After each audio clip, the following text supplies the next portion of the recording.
Welcome to Relation Tales. Please like this video and subscribe Relation Tales.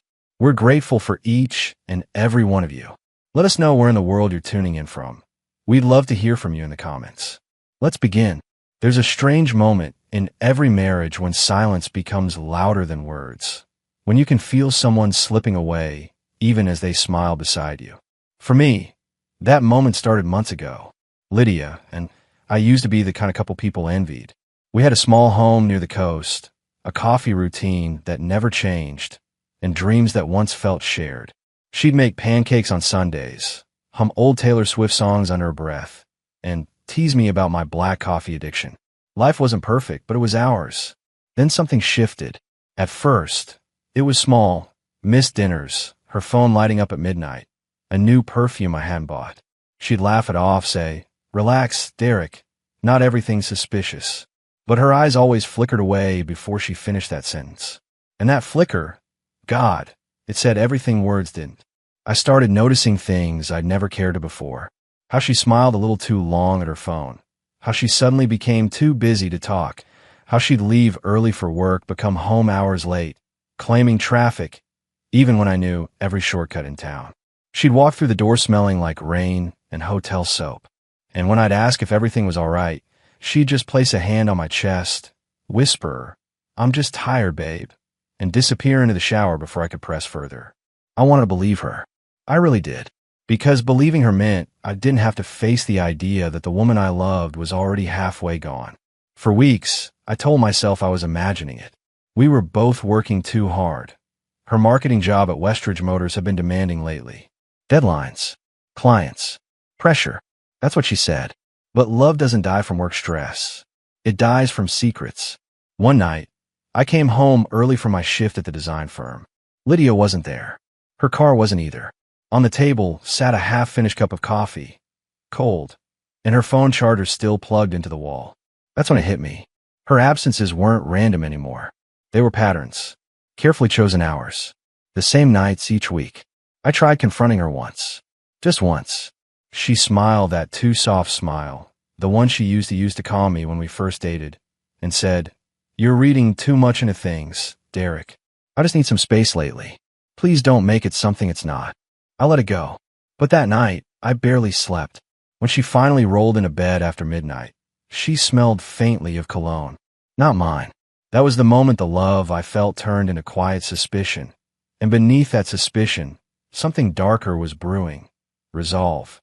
I started keeping records. Little notes, time she left, excuses she gave, people she mentioned. It wasn't about paranoia anymore. It was about knowing. And then, on a Tuesday night that seemed painfully ordinary, it happened. We'd barely spoken all day. She scrolled through her phone at dinner, laughing at something she refused to show me. When I asked, she said, "Just a meme from work." At 10:48 p.m., she changed into jeans and a hoodie. "I'm going out for a bit," she said, tying her hair back. "Where?" I asked. "Just a drive. Need to clear my head." The words stung more than I expected. She didn't even make eye contact when she said them. I nodded slowly, pretending it didn't tear something inside me. "All right. Text me when you're safe." She mumbled something like, "Yeah," before closing the door. The sound of her engine fading down the street left the house painfully quiet. Minutes later, my phone buzzed with her message. Clearing my head. Going for a late drive. And that's when everything inside me finally went still. I typed my reply. Steady hands, calm tone, but my pulse was racing. "Cool." Waved to the Route 9 security camera for me. It wasn't sarcasm. It wasn't a joke. It was the beginning of the end. Because I already knew who she was with. And this time, I wasn't going to confront her. I was going to expose her. I watched the clock on the wall as the seconds dragged past midnight. The hum of the refrigerator was the only sound left in the room. My phone stayed on the table, face down, screen pulsing with unread notifications I wasn't ready to see yet. There's something eerie about knowing the truth but pretending you don't. You start noticing how every tiny sound feels like a confession. The wind through the blinds. The soft creak of the house. The way Gil has a sound when it tries to sneak past midnight. I finally flipped my phone over. Lydia had called 6 times. Then a string of messages came through. Short, frantic, typed by someone who just realized they'd run out of lies. "Derek, can you pick up?" Please, it's not what it looks like. I need to talk to you. I didn't reply. Instead, I opened the security app again. The Route 9 diner camera caught everything, grainy, but clear enough. Her car parked behind the diner. A man leaning against her door, arms crossed, smiling like he knew her too well. Kyle Benson, her co-worker, the same man she'd mentioned in passing for months, calling him a great listener. They weren't listening tonight. They were laughing, leaning close, sharing that quiet, private rhythm that used to be ours. She brushed her hair behind her ear, the move she always made when she was nervous or trying to look perfect for someone. I zoomed in, then stopped myself. I didn't need to see more. I already knew everything I needed to. I sat there for a long time, trying to process the hurricane building inside me. Anger, grief, disbelief. They all mixed into something quieter, something colder. Because the opposite of love isn't hate. It's indifference. And that's what I felt setting in. When Lydia finally came home, it was 2:07 in the morning. She walked in like she'd practiced her apology in the car. Her makeup was smudged, and her voice trembled when she spoke. Derek, listen, before you say anything, I can explain. I didn't move from my chair. You've had all night to rehearse it. Go ahead. Her eyes flicked toward the table, where my phone rested beside an empty coffee mug. She swallowed hard. Kyle called me. He was upset. His wife left him, and I just wanted to be there for him as a friend. That's all it was. I let out a quiet laugh that didn't sound like mine. A friend? Lydia, do you think I'm blind, or just stupid? She shook her head, her lip trembling. No, you don't understand. Nothing happened. We just talked. I stood then, slow, deliberate. You were on Route 9, behind the diner, at midnight, laughing with him. That's talking. Her face lost its color. You followed me? No, I said softly. You waved at the wrong camera. The realization hit her like a slap. She backed up, hands covering her mouth. Derek, please, I swear. Stop lying. I said, my tone calm but final. I've been giving you every chance to tell the truth. You didn't want honesty. You want a cover story. She broke then, sobbing quietly. But I didn't reach for her. That instinct, to comfort her, was gone, replaced by something else. Purpose. I wasn't going to scream. I wasn't going to throw things. That would make me look like the villain in her next story. Instead, I walked past her into my office and opened my laptop. For months, Lydia had been transferring small amounts of money from our joint account to what she called a personal savings fund. I tracked every transaction, every hidden withdrawal. I knew where she was planning to go. So I sent a single email, one she never saw coming, to her boss at Westridge Motors. Subject: confidential, employee ethics concern. I didn't embellish or fabricate anything, just attached screenshots, timestamps, and a few photos from the security feed that showed Lydia in the company parking lot, on nights she was supposedly working late. With Kyle, it wasn't revenge. It was exposure, a clean, quiet ending. When she followed me into the office, panic written across her face, I didn't turn around. Derek, please, she begged. Don't do this. It'll ruin everything. I looked at her over my shoulder, my voice steady. You already did that. Her breathing hitched. I made a mistake. I didn't mean for it to go this far. That's the thing about betrayal, I said. It doesn't stop until someone draws the line. She sank to the floor beside the desk, sobbing into her hands. And for the first time in months, I felt peaceful. Not happy. Just done. By the next morning, I was gone. I packed a bag, grabbed the dog, and left a note on the counter that read simply, "You wanted freedom. You've got it." Later that day, my phone buzzed with a message from a friend who worked at Westridge. You won't believe what just happened. Lydia and Kyle were called into HR. It's bad. I stared at the message for a long moment, then put my phone face down again. Sometimes revenge isn't about destroying someone. It's about letting them face the world they built with their lies. That night, for the first time in a long while, I slept without checking the clock. The next few weeks felt strangely quiet. Too quiet. The kind of silence that follows a storm once it's done tearing through everything you built. I stayed at a small rental house across town. Bare walls, secondhand furniture, no frame photos. It wasn't home, but it was peaceful. No lies. No buzzing phone hiding secrets in the dark. At first, I thought I'd feel relief. But the truth is, after betrayal, peace feels almost unnatural. You spend so long walking on eggshells that when they finally stop cracking, you don't know how to walk normally again. Lydia tried to reach out. Dozens of times. Calls, emails, even handwritten letters slipped under my door. I didn't answer any of them. Her words always started the same way. You have to understand, and ended the same way. I didn't mean to hurt you. But every lie she told had been deliberate, calculated. So why should I believe her regrets were real? Then, one rainy afternoon, a letter came from Westridge Motors. Not for me, for Lydia. She'd listed our old address as her contact point, and I was still forwarding her mail. I didn't open it, but the logo said enough. A week later, the local business page posted a short update online. 2 Westridge employees terminated after internal ethics violation investigation. No names. But I didn't need them. It wasn't satisfaction I felt. It was closure. I wasn't proud of exposing her, but I wasn't sorry either. Some people only learn truth when it's written in consequences. I spent those quiet days rebuilding pieces of myself I'd lost in that marriage. Simple things, cooking for one, going for runs without checking my phone, sleeping without waiting for headlights outside. But even then, something in me stayed unfinished. I got my revenge, yes. But revenge doesn't heal. It just clears the space for healing to start. One night, as I sat at the kitchen table with a cup of coffee gone cold, I found myself scrolling through old photos. Lydia smiling at the lake, us holding sparklers on New Year's Eve, her asleep on my shoulder after a long flight. Those memories used to hurt. Now, they felt like they belonged to someone else entirely. Then, out of nowhere, my phone rang. Unknown number. I almost ignored it, but something, instinct, maybe, made me answer. Derek. The voice on the other end was shaky, raw. Lydia. I didn't say anything. Just listened. I know you don't want to hear from me, she said quietly.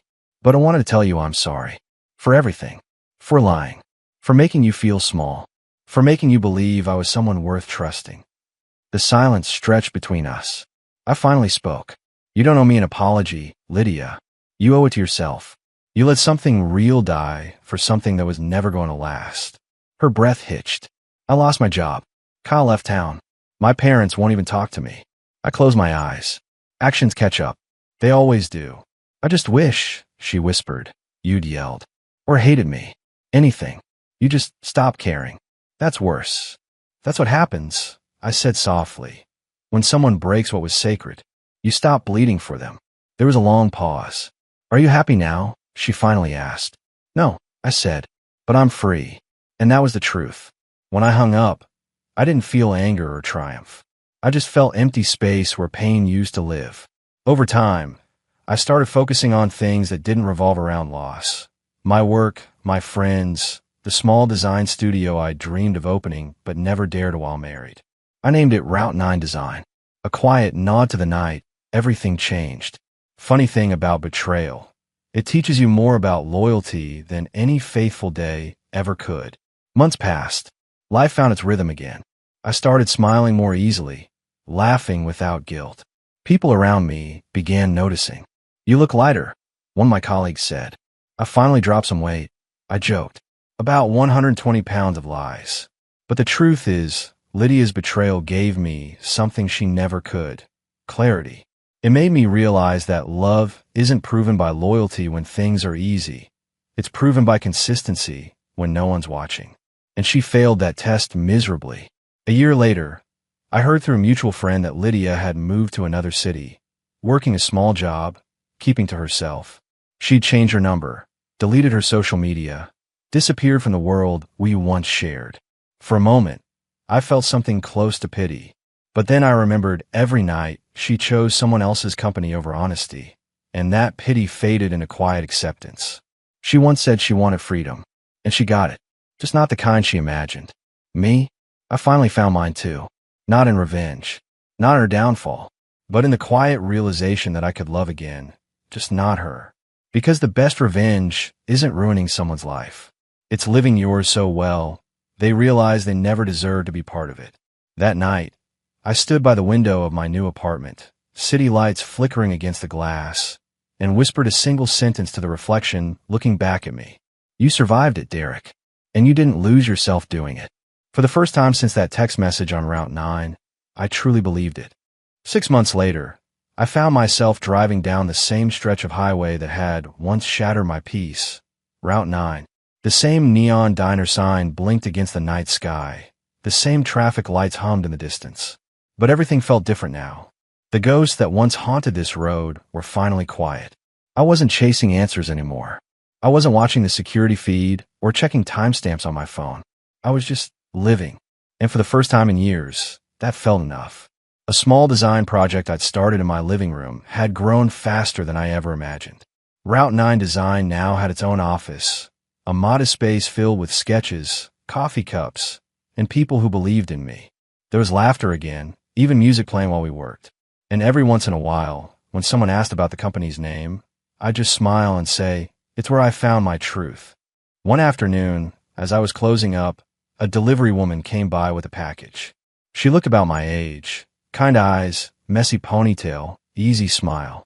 "Mr. Carter?" she asked. "Yeah," I said, signing the slip. "Call me Derek." She laughed lightly. "Sure thing, Derek. You'd be surprised how many people order something and forget what it is." "I'm one of them," I admitted. "Story of my life lately." She grinned, tucked her clipboard under her arm, and nodded toward the office sign. "Cool name, by the way. Sounds personal." "It is," I said, "but it's a good kind of personal now." Her eyes softened. "Good. We all deserve a second chapter." I watched her walk back to her truck, sunlight glinting off her hair, and for the first time, I didn't compare her to anyone. I just noticed her. That was new. That night, I went home, sat on my porch with a mug of coffee, and watched the world slow down. No drama, no tension, just peace. I thought about Lydia again, not with anger, not even sadness, but understanding. People destroy the things they don't value because they don't know how to protect them.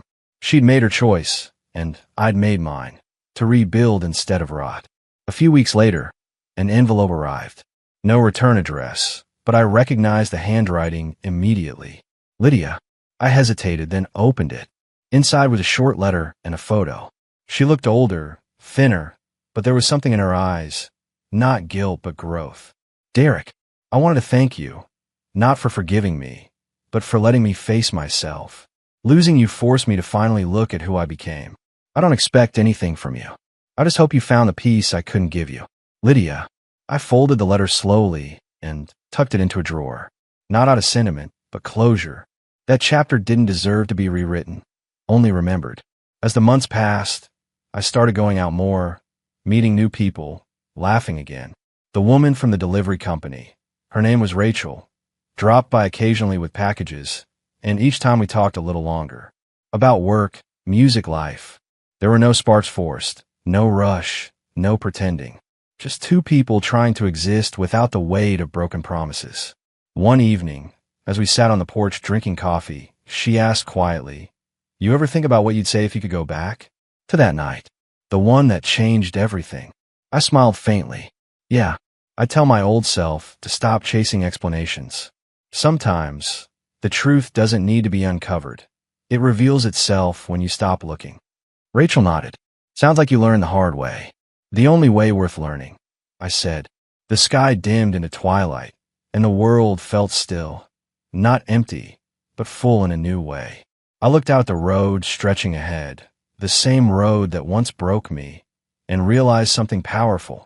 Revenge had ended long ago, but redemption was still unfolding. And this time, I wasn't walking alone, because when the past finally let go of your hand, the future starts holding it instead.